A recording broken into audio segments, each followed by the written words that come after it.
Assalamualaikum warahmatullahi wabarakatuh. Salam Om Swastiastu, Namo Buddhaya, salam kebajikan dan salam sejahtera untuk kita semua.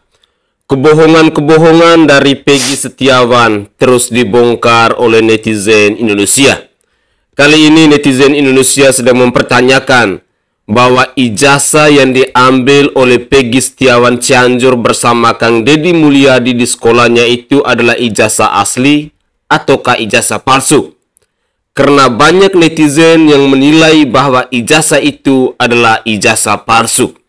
Dan untuk lebih jelasnya saya ingin mengajak pemirsa sekalian, mari kita bersama-sama menyimak cuplikan video berikut ini. Selamat menyaksikan. Setelah beredar di sosmed, saya lihat kok sepertinya ijazahnya tidak asli ya. Ini menurut saya ya, nggak tahu nih benar apa enggak. Kenapa begitu? Kok saya nggak melihat ada nik kepala sekolahnya gitu loh, ya? Terus saya lihat pun yang pas lagi di cap 3 jarinya itu ya, kok masih licin banget gitu tuh ijazah. Seharusnya kan kalau 8 tahun nggak berapa tahun nggak diambil, ya kan? Kok nggak lecek-lecek gitu loh? Kayak itu kayak kertasnya masih baru banget gitu, kayak baru dibikin. Jadi semoga fit ini bisa sampai ke Kemendikbud ya, untuk dicek benar-benar apakah ijazah tersebut asli atau palsu. Ya, jika ternyata palsu, harus segera diusut tuntas. Siapakah oknum di balik ini yang membuat ijazah palsu? Ya, jadi oknum ini bisa sampai ke sekolah tersebut, memberikan sanksi,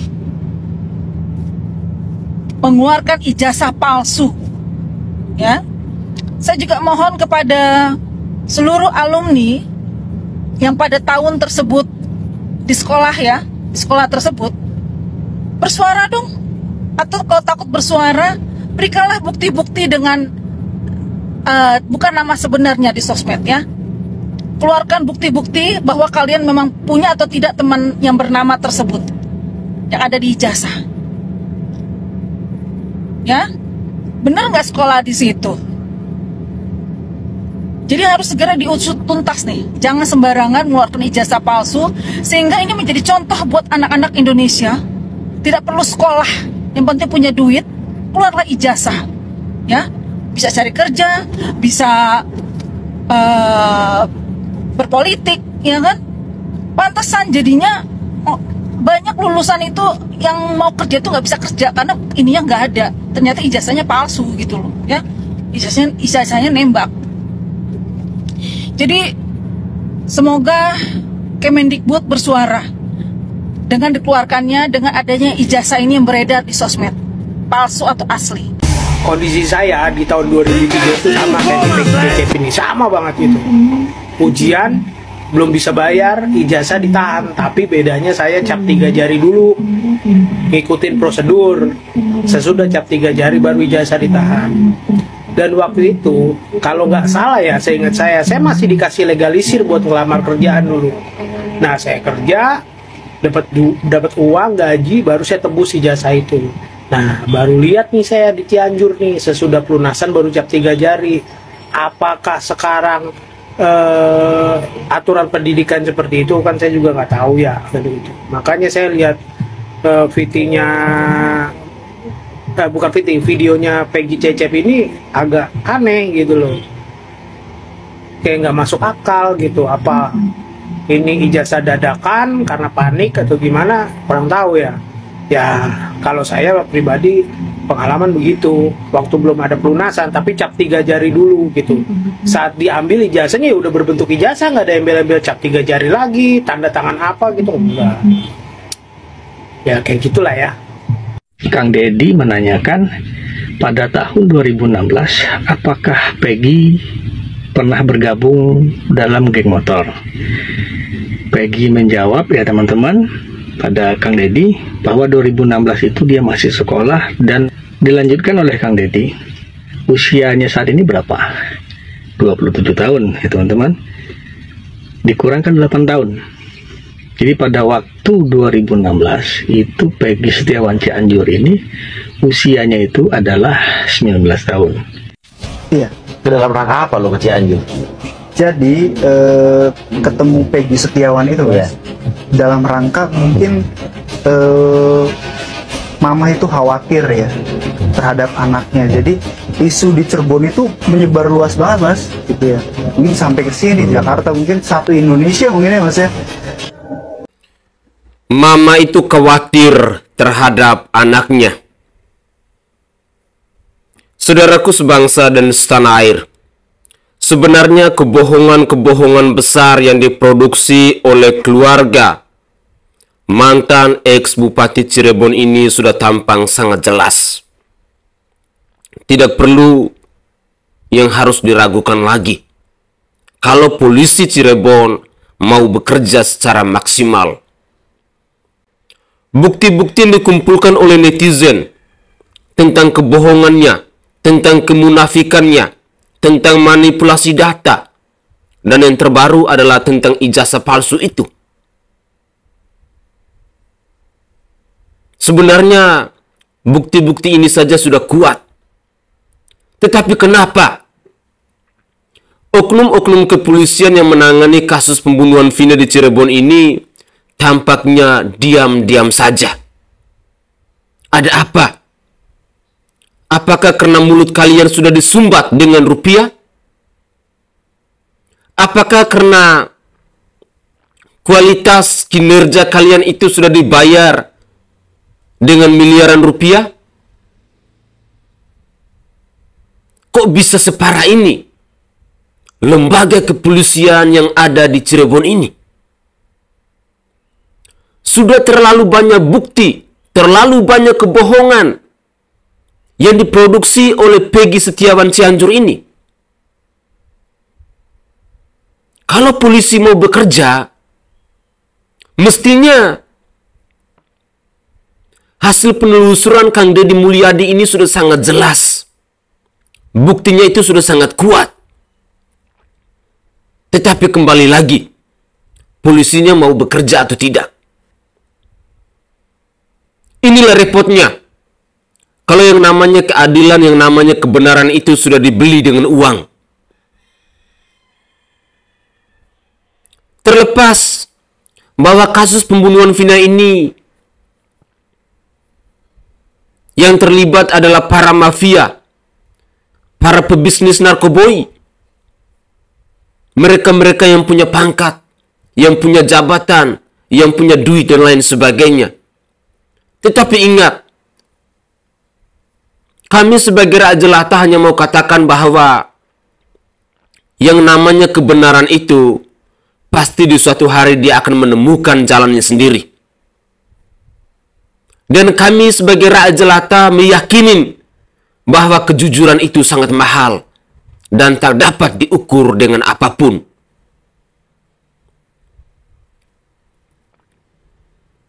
Komentar-komentar netizen dari awal hingga saat ini, saya merasa yakin bahwa itu adalah hal-hal nyata yang semestinya kalau polisi itu mau profesional dalam menjalankan tugasnya, kalau polisi itu benar-benar totalitas dalam menangani kasus pembunuhan Vina ini, pasti biang kerok pelakunya itu sudah bisa terciduk. Dan saya sangat yakin dan percaya bahwa Peggy alias Pero yang adalah kuli bangunan itu adalah korban salah tangkap. Dia adalah sosok manusia yang tidak bersalah. Dia adalah sosok manusia yang tidak tahu menahu dalam kasus pembunuhan Vina ini. Tetapi begitulah bobroknya para penegak hukum di bangsa kita. Belum lagi kita mendengar cerita-cerita bahwa mereka-mereka yang saat ini sudah mendekam di dalam penjara seumur hidup itu adalah korban-korban yang sebenarnya tidak bersalah. Mereka yang tidak tahu apa-apa dalam kasus pembunuhan Vina ini. Makanya kenapa netizen bersuara lantang meminta kepada Bapak Presiden Joko Widodo dan Bapak Listio Sigit untuk membuka kotak Pandora ini. Ada misteri besar dalam kasus pembunuhan Vina ini. Ada kecurigaan besar bahwa banyak pejabat, banyak oknum yang terlibat. Semuanya adalah bisnis narkoboy. Mafia-mafia yang begitu luar biadab, yang membuat hukum di bangsa kita ini hanya tajam kepada kita-kita yang rakyat jelata dan tumpul kepada mereka-mereka yang punya jabatan dan punya uang. Mari kita lanjutkan lagi. Yang jantungnya berdebar-debar setiap kali melihat wajahku ini ke laut, mencret ke laut, ya mencret ke laut. Apa kabar? Apa kabar kasus Vina Cirebon? Dan apa kabar si pengacara kondangan yang cincinnya lebih bersinar? Cincin lebih bersinar dari otak? Ya, apa kabarnya yang dulunya menggebu-gebu? Kasus harus diselesaikan, bla bla bla bla bla, dan sekarang jadi kambing mencret yang melempem? Hah? Apa kabar? Pengacara kondangan kenapa? Kenapa? Sekarang karena tahu kebenarannya. Karena tahu kebenarannya siapa dalang-dalang dari pembunuhan kasus Vina tersebut? Hah? Apakah ada masih ingat dengan Teddy Bear Minahasa bersama jenderal-jenderal kancilnya? Ya, kenapa? Kenapa pengacara kondangan melempem sekarang? Hah? Masih percaya sama oknum polisi yang kalau dikumpul satu provinsi, ya, hormat dengan seragamnya, ya, tapi para oknum tersebut yang kalau dikumpul satu provinsi masih percaya, ya, rakyat lihat mereka lari, bandit lihat mereka menjadi bestinya. Kemana rakyat sekarang? Kemana rakyat berlindung sekarang? Kemana? Apa hubungannya kasus pembunuhan ini sama ijazah sama KTP? Kecuali kalau pemalsuan ijazah ataupun ijazah ini dipakai untuk membunuh. Ya, copot itu Kapolda Jawa Barat, copot ilmu. Saya sampaikan ke di sini, perkaranya Peggy Setiawan ini, Peggy Setiawan sampai detik ini saya berani mengatakan bukanlah pelaku kasus pembunuhan itu. Dia hanyalah korban penzoliman menurut saya. Dari mana saya sampai berani mengatakan itu? Peggy ini ditahan oleh pihak kepolisian hanya dua alat bukti.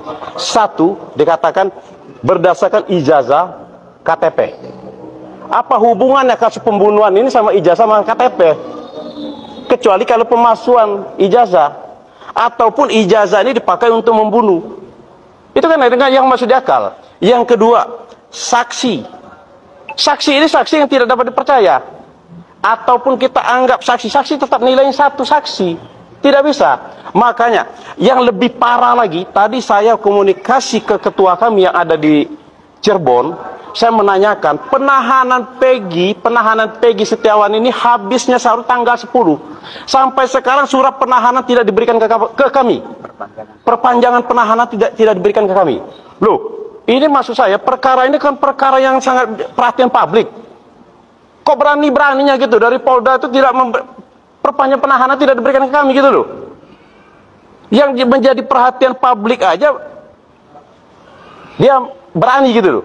Apalagi tidak menjadi perhatian publik. Saya ingat kata-kata Kapolri. Kapolri mengatakan, kalau menjadi sahabat Kapolri, kritiklah Kapolri yang pedas. Makanya sekarang saya kritik Kapolri yang pedas.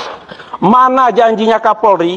Kapolri pernah mengatakan, loh, kalau busuk ekor, potong kepala. Sekarang potong kepalanya, copot itu Kapolda Jawa Barat, copot itu umum. Buktikan dong. Buktikan mana?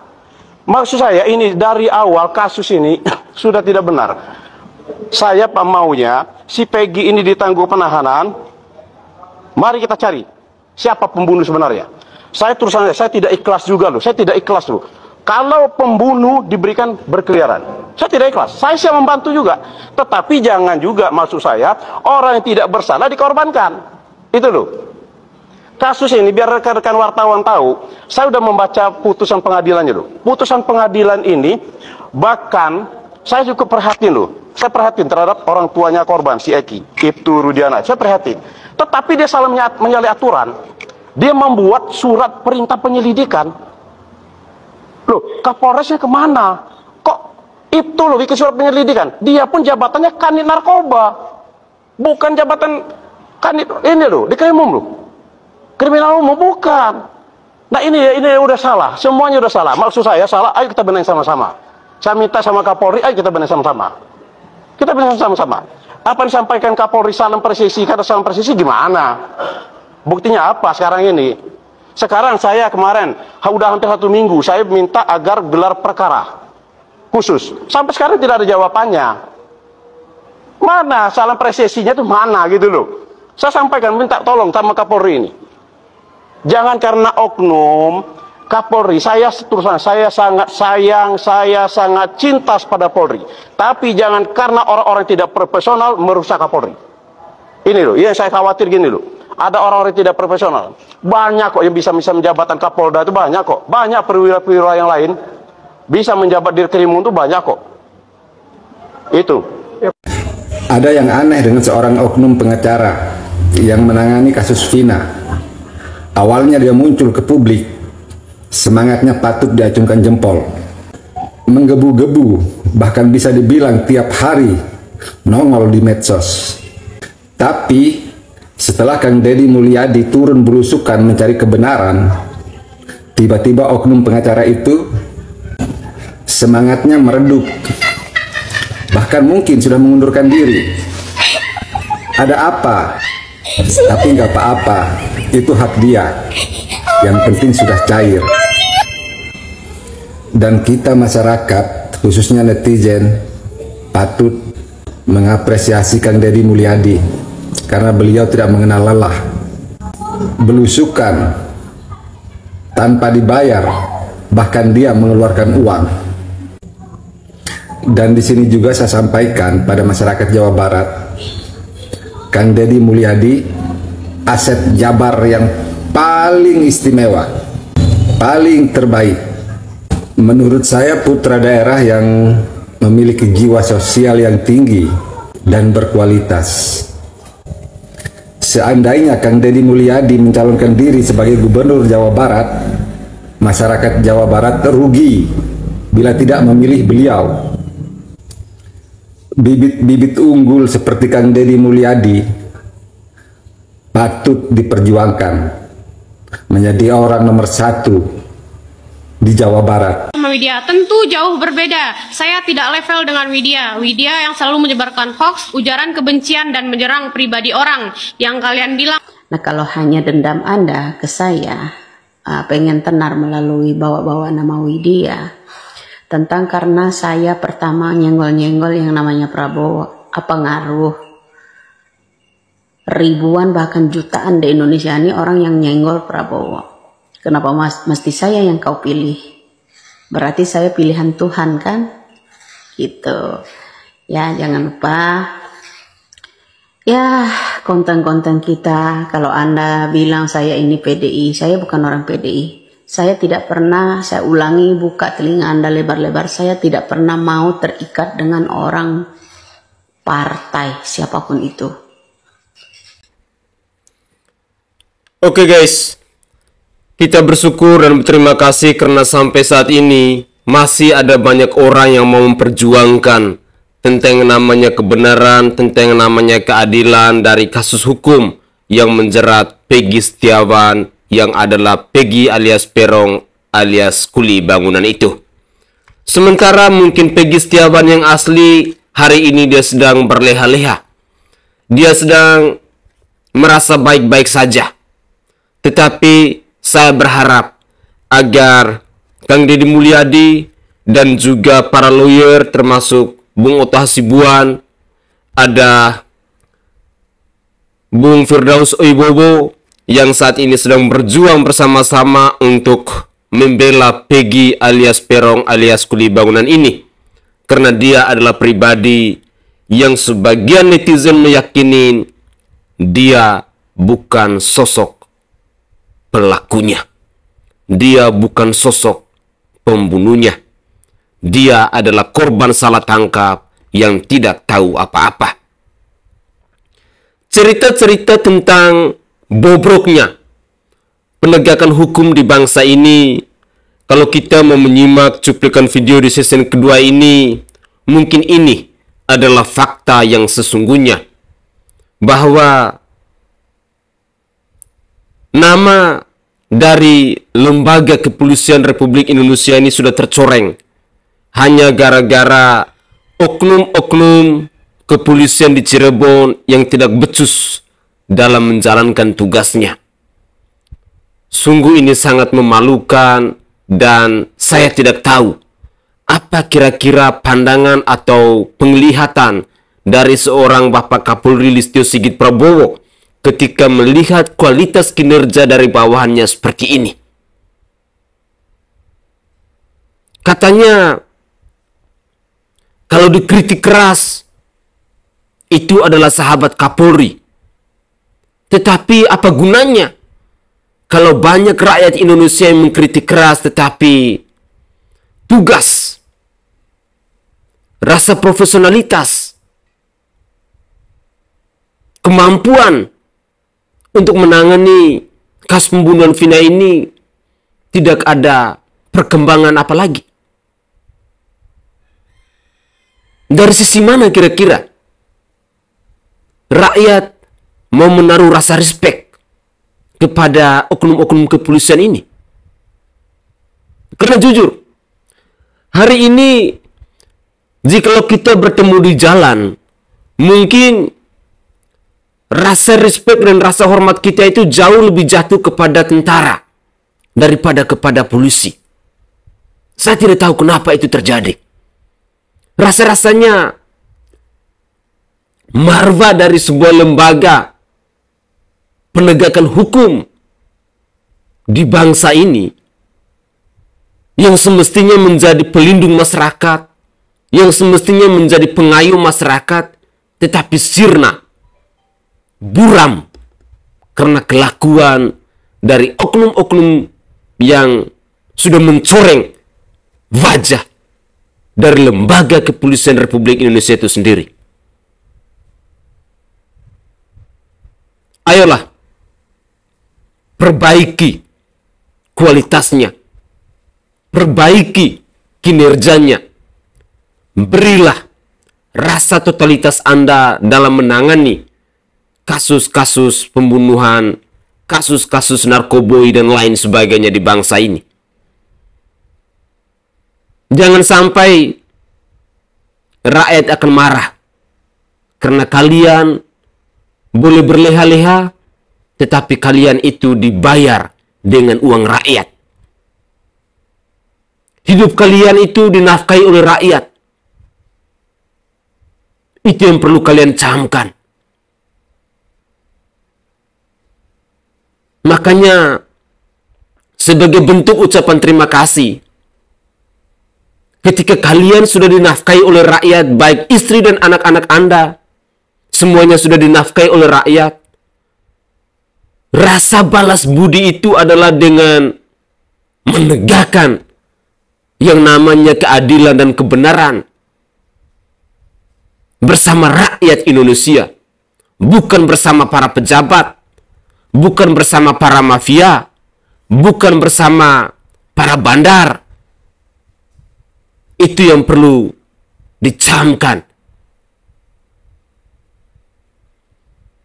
Semoga saja ada titik terang dalam kasus pembunuhan Vina di Cirebon ini.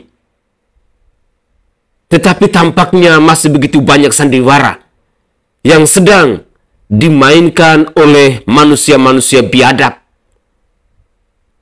Manusia-manusia yang sedang berusaha untuk melindungi diri. Manusia-manusia yang terlibat dalam kasus pembunuhan Vina di Cirebon ini.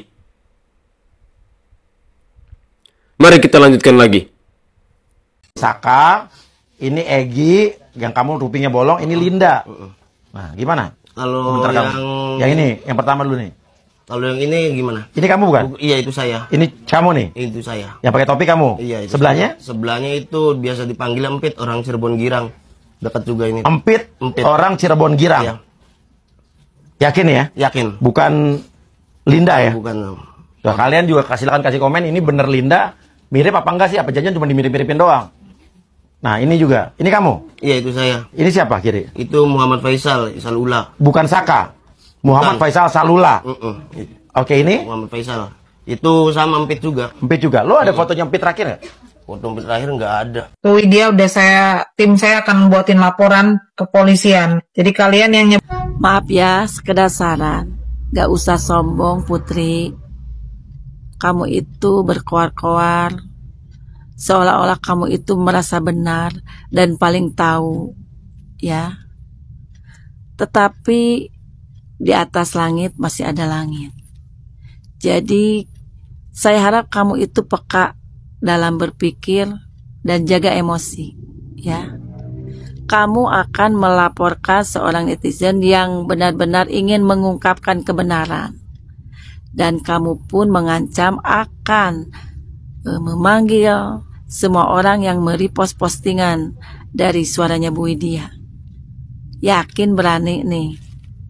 Banyak loh yang merepost postingan suara-suaranya dari Bu Widya itu, tidak hanya 10, 100, tapi beribu-ribu. Apakah kamu sanggup? Apakah kamu pun bisa membuktikan bahwa berita yang disuarakan Bu Widya itu memang semuanya berita hoax? Karena mohon maaf ya, dengan adanya suara dari Bu Widya ada sedikit titik terang dan saya pun berpikir masuk akal juga nih.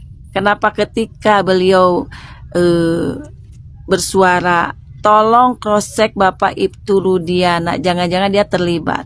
Karena beliau mengetahui tentang kasusnya Pak Ibtu itu di kapal tentang bubuk. Dan celep, beritanya ada pula kan. Kemudian sekarang itu kasusnya 8 tahun baru terbongkar, kemana aja kemarin, kok ditutup-tutupi ya. Sekarang dibuka lagi karena ada film. Dan orang-orang yang berada di perfilman itu pun menjadi permasalahan. Kenapa sih?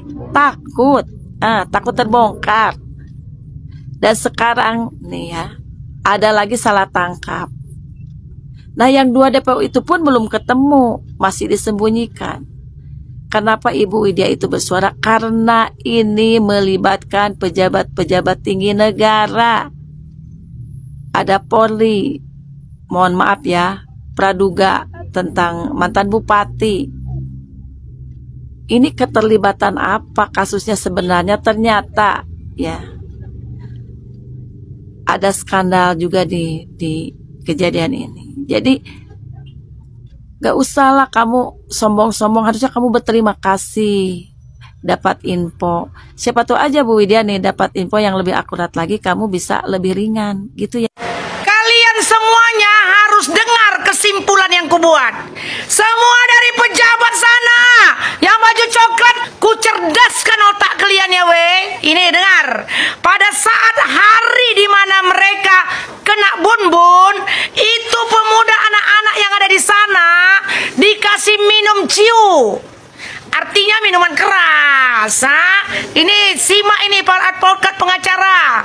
Setelah mereka dikasih minuman keras, mereka mabuk tel.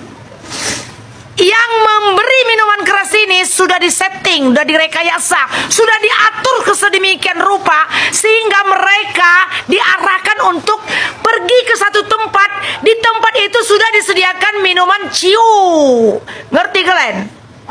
Setelah mereka minum minuman ciu itu, anak berumur 14 sampai 16 tahun. Minum ciu, nggak berapa lama, belum dua gelas, mereka sudah teler dan tidur ke rumah Pak RT. Tujuan mereka yang memberi minuman ciu ini supaya mereka tidur, mabok dan tidur. Setelah itu, dan si bandar melakukan gerakannya lah. Kerjaannya ini dikerjakannya. Sehingga anak-anak di setempat tidak melihat apa yang mereka kerjakan. Catat, yang tahu ceritanya, yang melihat si Linda yang suka kesurupan itu, si Mel-Mel yang mengada-ngada kalau berapa menit sebelum kejadian mereka pergi ke taman kota minum-minum. Kedua, si Asep yang menjadi tim sukses si Bupati Cirebon. Kenapa mereka membuat anak-anak muda itu minum? Supaya mereka tidur, supaya kerjaan mereka nggak ada yang lihat. Ini biar ku kasih ajar sama kalian semua. Kesimpulan yang kuda kubuat. Karena semuanya mereka disuruh untuk kumpul tempat Bu Nining. Di tempat Bu Nining udah disediakan minuman ciu. Bayangkan kau semuanya, para pejabat, mak-mak dan semua kalian lah yang pernah pecandu segala macam. Kalau anak umur 14 sampai 16 tahun minuman-minuman keras, nggak sampai 2 gelas sudah mabuk dia we. Orang yang mabuk itu bawaannya tidur. Jadi biar ku cerdaskan otak kalian semua. Ini semuanya sudah diatur sedemikian rupa sehingga pemuda setempat, anak-anak ditidurkan. Tidak dilihatnya lah yang sudah terjadi. Jadi siapa yang sudah memberi kesaksian, kalau itu dia sudah lihat, kalian tangkaplah baju coklat. Tapi kayak mana lah ya peraturan-peraturan di Indonesia ini kan. Hukum-hukum ini kebanyakan hukuman tulisan-tulisan. Buat dulu PK. Tapi syukur juga Deddy Mulyadi sama si Otto Hasibuan udah berkumpul bersama diskusi mau buat PK. Ke sini aja Pak, nggak usah ke langsung aja Bapak ke rumah si Joko Widodo, presiden sekarang yang mau habis masa kerjanya. Kalau nggak dibukakan pintunya Pak Deddy dan Pak Otto, kalian gedor aja, kalian panggil aku. Kalau nggak Litsio Sigit, ini sudah menjadi urusan Kapolri. Semua masyarakat kau bodoh-bodohi, kau tokoh-tokohi. Padahal masyarakat ini lebih pintarnya dari kau, baju-baju coklat dan pembuat rekayasa dan semuanya yang bandar-bandar narkoba ya. Jangan pula kau take down TikTok ini. Ini dia. Jadi ilmu yang ku kasih sama kalian, kenapa anak-anak itu semuanya 11, 12, 15 orang dibuat mabuk, supaya mereka jangan lihat apa yang dikerjakan antek-anteknya dan semuanya lah suruh-suruannya. Si Asep, si Mel-Mel, si Linda yang gila-gila kesurupan. Udahlah ya. Sampai di sini dulu ilmu yang ku kasih sama kalian para pejabat. Dan semuanya pembuat rekayasa dan semua kalian tipu menipu hukum. Gerakan cepat, gerakan pajar, semua advokat pengacara. Jangan nanti ada lagi berita-berita jadi hilanglah berita ini. Dibodoh-bodohi semua masyarakat ini sama kalian. Palak kali awak nengoknya ya kan we. Itu adalah cuplikan-cuplikan video yang bisa saya persembahkan ke hadapan pemirsa sekalian, dan semoga saja informasi-informasi terkait dengan perkembangan kasus pembunuhan Vina di Cirebon ini bisa berguna untuk kita semua. Bahwa betapa lambannya para penegak hukum di bangsa ini dalam menangani kasus pembunuhan Vina ini seolah-olah menjadi panggung sandiwara yang dipertontonkan dari oknum-oknum kepolisian di Cirebon kepada rakyat Indonesia, yang pada akhirnya marwah dari lembaga kepolisian Republik Indonesia itu tercoreng. Harapan terbesar kita agar para penegak hukum di bangsa ini bisa kembali ke jalan yang benar dalam memberi kebebasan kepada netizen Indonesia dan juga dalam membela keadilan, khususnya terkait dengan penegakan hukum yang saat ini lagi ramai, yang saat ini lagi diperbincangkan baik di dalam negeri maupun di luar negeri, yakni kasus pembunuhan Vina di Cirebon ini. Banyak cerita tentang dugaan, alasan, motif dari kasus pembunuhan Vina ini. Tetapi itu semua sampai detik ini pun belum terkuak. Bahkan manipulasi-manipulasi data dilakukan tampaknya semakin gencar, dan oknum-oknum yang mungkin terlibat dalam kasus pembunuhan Vina ini tampaknya mereka lagi ketar-ketir, lagi memikirkan tentang masa depan dan nasib mereka. Tetapi saya sangat yakin dan percaya bahwa kita rakyat Indonesia pastinya tidak akan pantang menyerah terhadap suara-suara kita untuk mencari yang namanya keadilan kebenaran, khususnya untuk membela keluarga almarhum Vina dan juga Peggy alias Peron yang adalah kuli bangunan, dan juga beberapa tersangka lainnya yang tidak bersalah yang saat ini sedang mendekam di penjara. Mari kita doakan mereka yang saat ini sedang mendekam di penjara, yang tidak punya salah tetapi divonis harus memikul beban ini untuk penjara seumur hidup, agar mereka semua segera mungkin bisa mendapatkan kebebasan. Dan kepada Bapak Kapolri dan juga Bapak Presiden Joko Widodo, mohonlah dengarkan suara-suara rakyat yang meminta, yang mengemis kepada para penguasa di bangsa ini.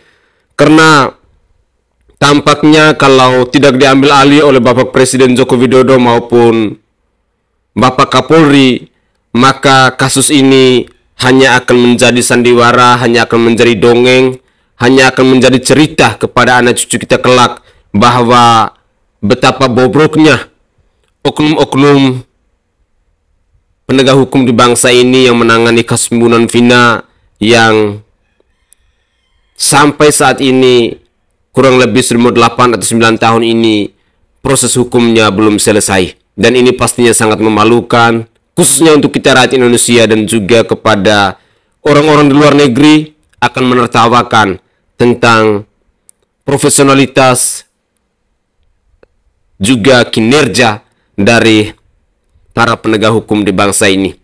Semoga semuanya bisa ada titik terang dan kasus ini bisa segera terselesaikan. Saya Sainai dari Provinsi Nusa Tenggara Timur. Saatnya kita yang rakyat jelata harus berani untuk bersuara. Salam hormat, salam NKRI, dan salam Pancasila untuk kita semua.